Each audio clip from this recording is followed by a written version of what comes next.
आज के चर्चा के विषय में सामुद्रिक शास्त्र के द्वारा लिया गया हस्तरेखा के संबंध में कुछ महत्वपूर्ण चर्चा आपके सम्मुख उपस्थित कर रहा हूं, जो कि आपके लिए बहुत ही महत्वपूर्ण है। जीवन रेखा हथेली में सबसे महत्वपूर्ण रेखा है, और वैसे भी जान लिया जाए कि यदि जीवन है तो सब कुछ है, अगर जीवन नहीं है तो सब कुछ रह करके बेकार है। हस्तरेखा शास्त्री को बताया गया है कि पूर्णमायु परिच्छेद पश्चात लक्षण उत्तमम। हथेली में पहले पूर्ण रेखा कैसी है इसका पूर्णतः विश्लेषण करना चाहिए, और इसके बाद अन्य अच्छे योगों के बारे में बतलाना चाहिए। हथेली में जीवन रेखा कहाँ पर होती है, किस प्रकार से यह आपको अच्छे बुरे फल देती है, आपकी आयु कितना होती है, हथेली से कैसे जाना जा सकता है, इस संबंध में आज चर्चा के विषय में आपको बता रहे हैं।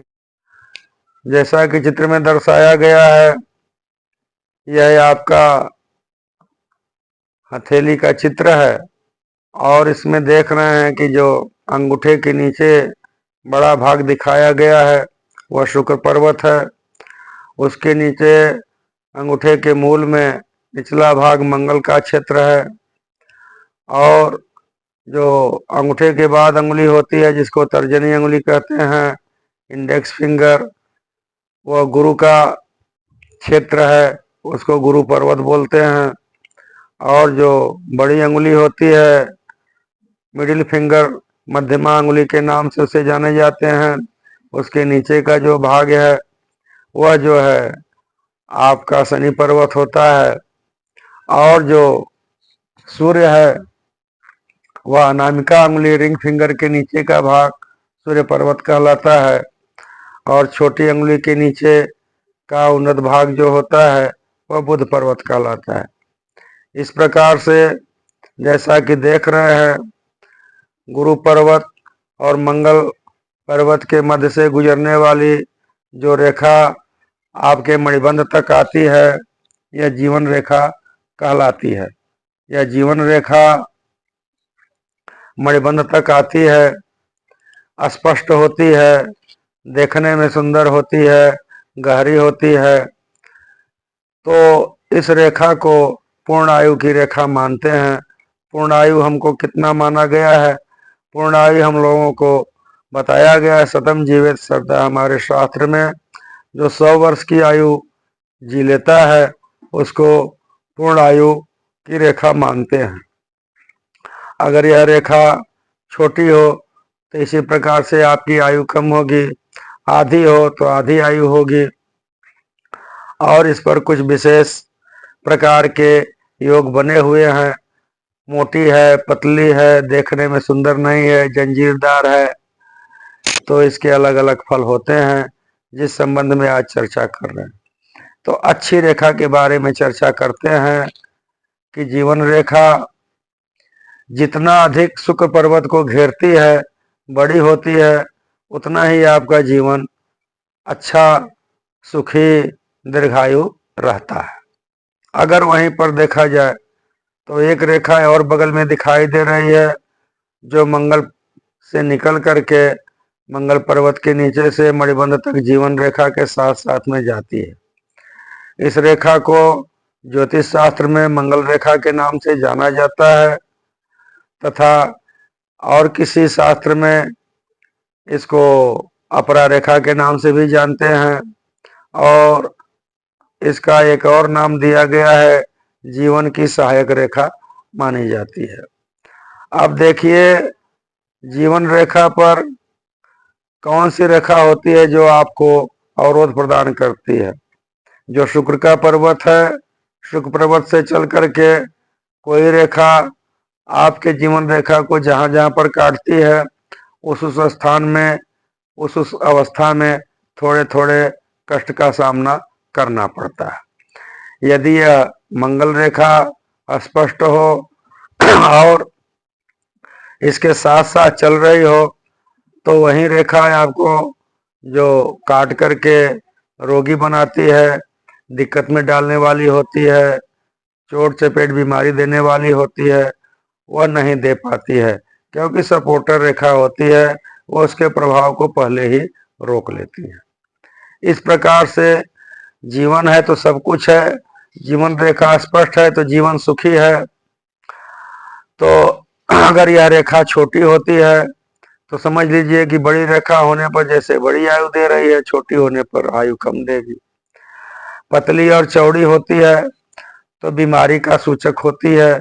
ऐसे पतली और चौड़ी होने पर यह जो बीमारी संकेत करती है कि आप किसी बीमारी से परेशान होने वाले हैं। यही रेखा अगर लाल हो आपके हथेली में, ऐसा लगे कि कोई लाल स्याही से ये रेखा बना दी गई हो, तो यह हिंसक रेखा होती है। ऐसे आदमी आक्रामक प्रवृत्ति के होते हैं, हिंसक होते हैं।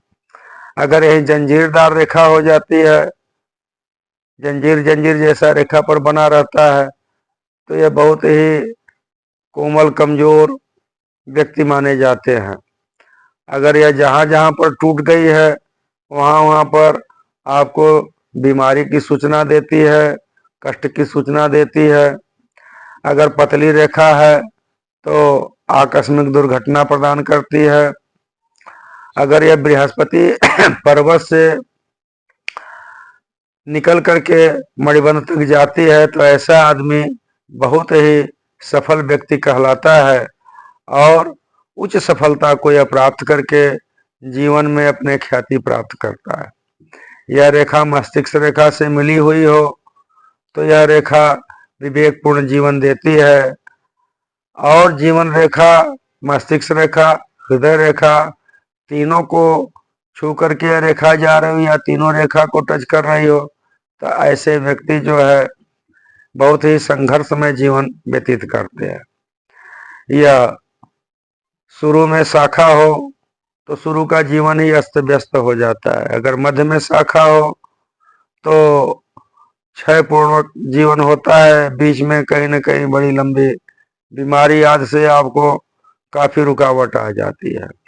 यदि ऊपरी सिरे पर जाकर के कट जाती है तो बुढ़ापे में दुखदाई का कारण बन जाती है। कहीं जगहों से अगर कटी हो तो बार बार बीमारी का सूचना देती है। रेखा के मध्य में यदि दीप बना हुआ हो तो यह जो है रोग का संकेत देती है। आदमी उस अवस्था में आकर के रोगी हो जाता है। अगर इस रेखा पर नक्षत्र बन जाते हैं, नक्षत्र बन जाने के कारण संतान के क्षेत्र में आपको दिक्कत प्रदान करती है। इस प्रकार से देखा जाए तो जीवन रेखा के बारे में आप समझ गए हो कि हथेली में कौन सी रेखा जीवन रेखा कहलाती है, यह कैसी होती है और इसका प्रभाव हमारे ऊपर कैसा होगा। ऐसा देख करके आप अपने जीवन को धन्य बनाएं। अगर रेखा या टूटी हुई हो तो घबराए नहीं, इसके लिए उपाय बता रहे हैं। अगर रेखा टूटी हो या जिस प्रकार से यह आपको दिक्कत वाले योग बनाए हैं और यह जब आपको दिक्कत देने जा रही हो या आपको स्पष्ट मालूम हो रहा हो कि इस रेखा के कारण हमें इस समय में ये बीमारी आने वाली है, तो उसके पहले आप भगवान शिव की आराधना करेंगे, श्री महामृत्युंजय मंत्र का जप कराएंगे, तो इस रेखा का प्रभाव जो अनिष्ट है वह नष्ट हो जाएगा और अनिष्ट प्रभाव से मुक्त होकर के आप सुखी हो जाएंगे, रोग से बच जाएंगे। यदि बड़ा रोग है तो छोटे रोग में आकर के निकल जाएगा और आपको स्वास्थ्य प्रदान कर देगा। इस प्रकार से हमने आपको रेखा के बारे में बतलाया। बहुत बहुत धन्यवाद।